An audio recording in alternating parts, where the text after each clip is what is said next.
Cette année, nous fêtons les 60 ans de la distillerie de Mézel.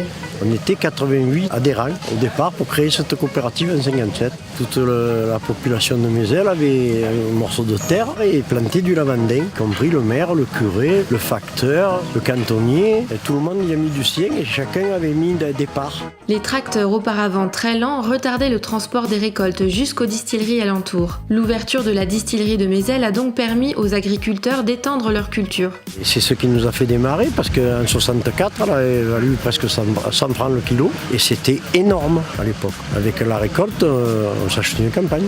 Autrefois, la distillerie fonctionnait jour et nuit, de la mi-juillet à la mi-septembre. Sauge, menthe, lavandin y étaient distillés et les jeunes du village y travaillaient pendant leurs vacances d'été. C'était un peu une émancipation parce que dès 16 ans, à l'époque, il n'y avait pas d'argent de poche et donc ça permettait, avec mon premier salaire, disons, sur juillet et août, en 72, je me suis acheté une mobilette. Ah ben on n'attendait que ça, on disait toujours à mon père quand c'est qu'on distille, parce qu'il y a des odeurs, il y a une ambiance, il y a des collègues qui viennent nous donner la main. La particularité de la distillerie traditionnelle est son combustible qui n'est autre que la matière distillée. Ici, la paille de lavandin.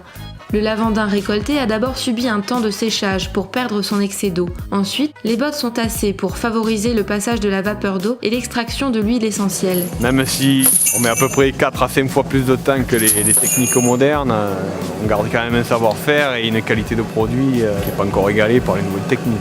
Je m'occupe de la chaudière. Il faut que je maintienne une pression de vapeur constante. C'est cette régularité de pression de vapeur qui va faire que la distillation sera de bonne qualité.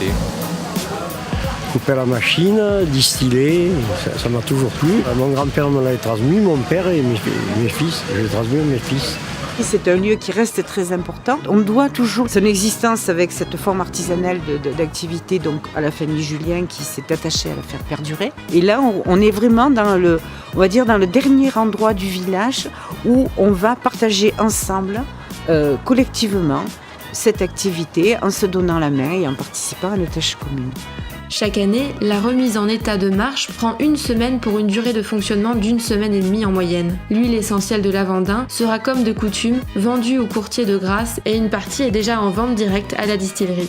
À ce jour, Mézel détient l'une des dernières distillations traditionnelles encore en activité dans la région PACA.